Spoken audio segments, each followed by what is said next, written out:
What's going on, everybody? American Football Network here with another video today. And today we're bringing you guys our upset alert picks of week 10. But before we get started, make sure you guys like and subscribe, comment those thoughts and opinions down below. Let me know which games that you think won't be upsets, which games you think I missed. Also, let me know which games that you think um, probably should be on here or shouldn't be on here as yeah, as we get into these videos, because I only do 5 of them, so I do my top 5 for the week. So let me know what other ones you have, and also I don't go based off just who is projected to win. I just look through the top 25, and pick teams that I feel like can be upset. Um, like I don't just pick two unranked teams and one of them's favored, one of them isn't. I go through the top 25 and I pick the matchups through that of teams that I think can lose. But let's go ahead and jump into today's video. So, upset alert number 5 is Missouri at Georgia. I have this one at number 5 because it is possible that Georgia gets upset at home. They have no Brock Bowers. I know Lad McConkey being healthier is a plus for them.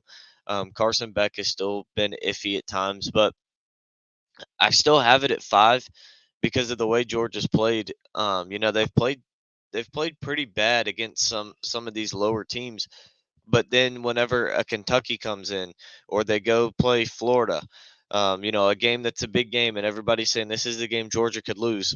What do? They show up and they win by 40 points. Um, so that's why I have this one at 5 because I definitely think it's a game Missouri can go in and win. But at the same time, Georgia always shows up and just dominates these games. So I really don't know what's going to happen with this one.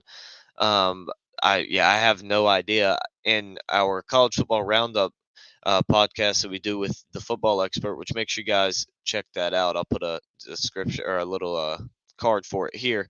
I picked Georgia to win the game just because I can't trust Missouri to go in there and win it. Georgia is just yeah, it's just the way that they play. They come strong in these big games and they kind of slack off during the other ones. So we'll see, but I think Georgia. My confidence in Georgia is pretty high on winning this game. Although I do think Missouri does have a chance. At number 4, got Texas A&M at Ole Miss. Ole Miss has zero defense, where Texas A&M has a pretty solid defense. So I feel like A&M is going to be able to score some points in this game, and I feel like they have the potential to stop this Ole Miss offense for a big majority of the game. If they're able to hold Ole Miss to 27 points, this could be a game Texas A&M wins if they can hold them to 27, 30, 34 points, which I don't think that is something that is impossible for them to do. I think that they can do that, and I think A&M can definitely score that considering this Ole Miss defense. Now, I still don't really trust A&M's offense. I don't trust the coach like Jimbo Fisher. So that's why I have this game at 4 is just because I don't trust A&M to even come in prepared or ready for this game at all, much less go out and beat the number 10 team in the country on the road. So I mean, it's a game I think could happen, but I'm not sure if it will just because of the way that Jimbo you can never trust Jimbo Fisher to upset anybody other than Alabama. Now on to number 3, we got Kansas State at Texas. No Quinn Ewers here for the Longhorns. They got Malik Murphy going again for them. They also have a few other key injuries. Kansas State coming in, they've looked great the last few weeks. They stomped TCU 2 weeks ago. They're playing great. This rushing attack for them is really turning it up right now, and their offense is just clicking. The defense is stout.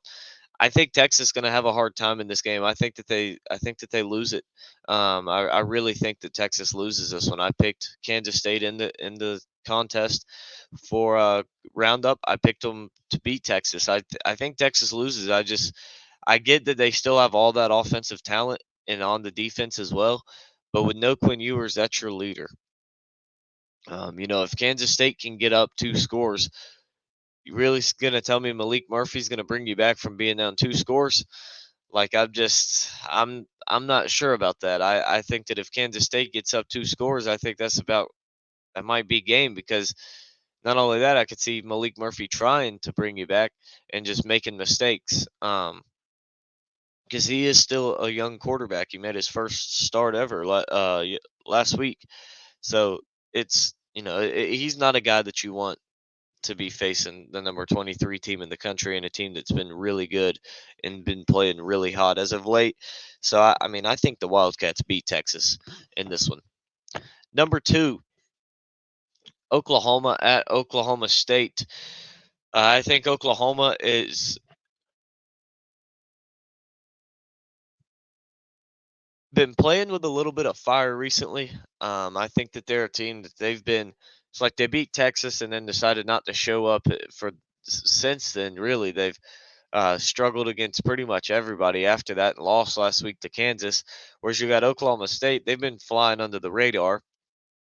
Um, they've been flying under the radar. Nobody really talking about them. Nobody really paying attention to them. And you look up Oklahoma State's number 22 in the country, and they're 6-2.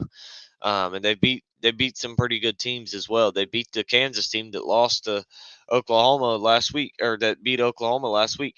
So this is an interesting matchup. Not only that, it's Bedlam. It's a huge rivalry. It's at Oklahoma State. I think everything is right for an Oklahoma State win. I think the Cowboys are able to get it done, and I think that they beat the Sooners. I mean, I picked Oklahoma in our contest, but we did that video a few days ago, so I'm not feeling as confident about it as we get farther in the week. I've kind of flipped. I think the Cowboys go in there and win this game. Now, number one is number 19 UCLA at Arizona. Arizona's been the hottest team in the country the last few weeks.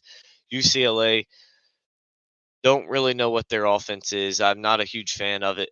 I think that they just struggle so much. They're never really consistent with anything, and I'm not very confident in them. I think that they're a solid football team, especially defensively. But I think that they just don't have enough offensively to beat an Arizona team who's played good defensively and has had one of the best offensive explosions over the last few weeks than anybody else in the country. Not to mention you put this game at Arizona. I think it's a win for the Wildcats. I think that the Wildcats knock off the Bruins of UCLA and get a win. So that wraps up today's video. Make sure you guys like and subscribe. Help me reach that goal of 1,100 subs by the end of November. Make sure that you guys comment the games that you like the most, the games that I missed, or the games that you disagree with down in the comments. Check out some of our game previews. We already got Alabama, LSU out. We've got Clemson, Notre Dame out. Tomorrow, we're putting Missouri, Georgia out. So tune in to all of those. But I appreciate all of you guys watching, and we will see you next time.